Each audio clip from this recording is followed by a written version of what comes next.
तो सबसे ज़्यादा बिहार को फोकस किया है, बिहार को काफ़ी सहायता किया है सेंट्रल गवर्नमेंट ने।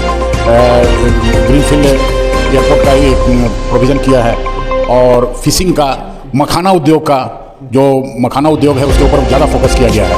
रह गया इनकम टैक्स का, इनकम टैक्स में तो बहुत ही सुंदर एकदम 12 लाख तक का नील कर दिया है। जीएसटी के बारे में कुछ नहीं बोला, इसका मतलब बहुत ही प्रोग्रेसिव बजट है। हमने पूरे बजट के सेशन को सुना है। सारे स्ट्रक्चर में सारे जो सेक्टर है उन्होंने उसमें डिवोट किया इन्वेस्टमेंट पैसा।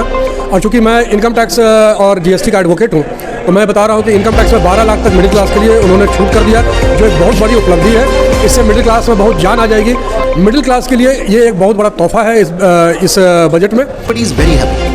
आप वो मेडिकल का फील्ड हो, हेल्थ का फील्ड हो, इंश्योरेंस सेक्टर हो, चाहे इंफ्रास्ट्रक्चर हो, टैक्सेशन हो, हर फील्ड में there is a positive announcement which is made. 12 lakh तक इनकम टैक्स में छूट एक बहुत बड़ा अनाउंसमेंट है।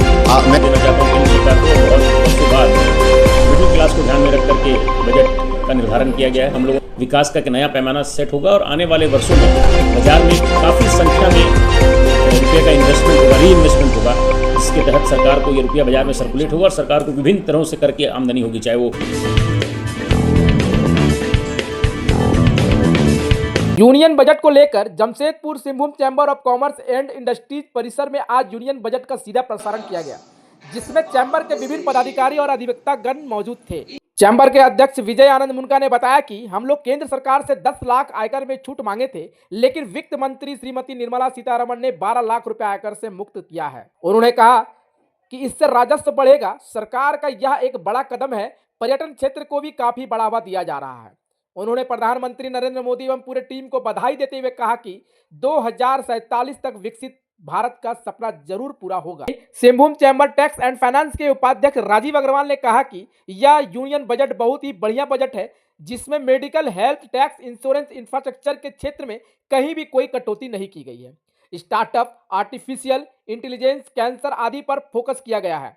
दूसरी ओर इनकम टैक्स के एडवोकेट पंकज झा ने कहा कि यह बजट मिडिल क्लास के लिए तोहफा है। उन्होंने कहा कि अगले हफ्ते न्यू टैक्स कोड आ रहा है। वहीं बार एसोसिएशन कॉमर्शियल टैक्स के पूर्व उपाध्यक्ष सतीश कुमार सिंह ने कहा कि इस बजट में बिहार को काफी बढ़ावा दिया गया है। मछली पालन, मखाना उद्योग आदि पर फोकस किया गया है। उन्होंने कहा कि जीएसटी पर जल्द ही कोई निर्णय लिया जाएगा। माइनिंग पर भी फोकस किया जा रहा है। बंद पड़े माइंस के खुलने से रोजगार और राजस्व दोनों बढ़ेगा। में तो सबसे ज़्यादा बिहार को फोकस किया है, बिहार को काफ़ी सहायता किया है सेंट्रल गवर्नमेंट ने। ग्रीनफील्ड एयरपोर्ट का एक प्रोविज़न किया है और फिशिंग का, मखाना उद्योग का, जो मखाना उद्योग है उसके ऊपर ज़्यादा फोकस किया गया है। रह गया इनकम टैक्स का, इनकम टैक्स में तो बहुत ही सुंदर एकदम 12 लाख तक का नील कर दिया है। उसके अलावे आपको जीएसटी के बारे में कुछ नहीं बोला, इसका मतलब उसको अभी एज इट इज है, पहले जो था वैसी। हो सकता है भविष्य में कुछ इसको अमेंडमेंट करें। और मोटा मोटी आपको माइनिंग के ऊपर भी फोकस है गवर्नमेंट का। जो भी बंद माइनिंग है वो सबको जल्द से जल्द खोला जाए ताकि रेवेन्यू आए गवर्नमेंट का। फिलहाल यही, और इंतजार कीजिए अमेंडमेंट का। सतीश कुमार सिंह है, मैं x vice president commercial taxes bar association का हूँ। का जो बजट श्रीमती निर्मला सीतारमण ने जो दिया है ये बहुत ही प्रोग्रेसिव बजट है। हमने पूरे बजट के सेशन को सुना है। सारे स्ट्रक्चर में सारे जो सेक्टर हैं उन्होंने उसमें डिवोट किया इन्वेस्टमेंट पैसा।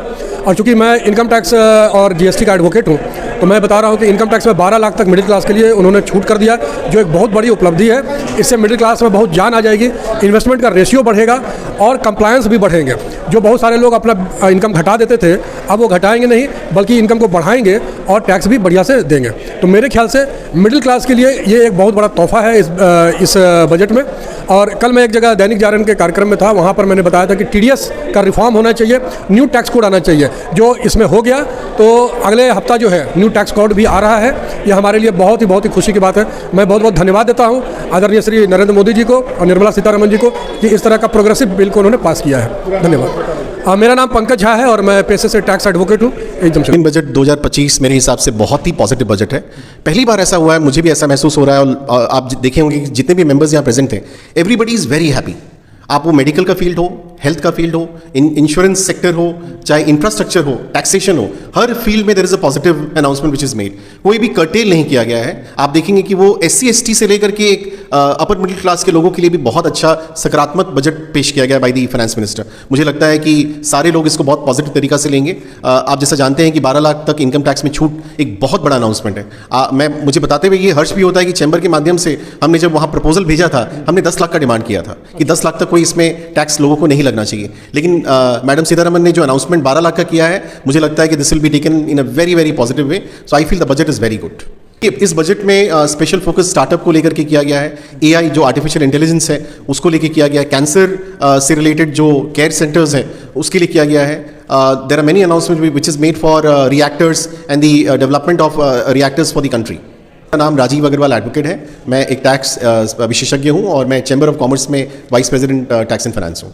बहुत बधाई देना चाहता हूँ केंद्र सरकार को, और बहुत वर्षों बाद मिडिल क्लास को ध्यान में रख करके बजट का निर्धारण किया गया है। हम लोगों ने 10 लाख रुपए तक की आय को करमुक्त करने का आग्रह किया था, और मुझे प्रसन्नता है कि आग्रह से ऊपर 12 लाख रुपए तक की आय को करमुक्त किया गया। इससे विकास का एक नया पैमाना सेट होगा, और आने वाले वर्षों में बाजार में काफ़ी संख्या में रुपये का इन्वेस्टमेंट होगा, री इन्वेस्टमेंट होगा, जिसके तहत सरकार को ये रुपया बाजार में सर्कुलेट होगा, और सरकार को विभिन्न तरहों से कर की आमदनी होगी, चाहे वो व्हीकल के माध्यम से हो, चाहे फ्लैट्स के माध्यम से हो, चाहे घरों के माध्यम से हो, चाहे FD के माध्यम से हो, या किसी भी माध्यम से हो। तो ये सरकार का एक बड़ा कदम है, और रेवेन्यू के मामले में ये रेवेन्यू को जनरेट करेगा।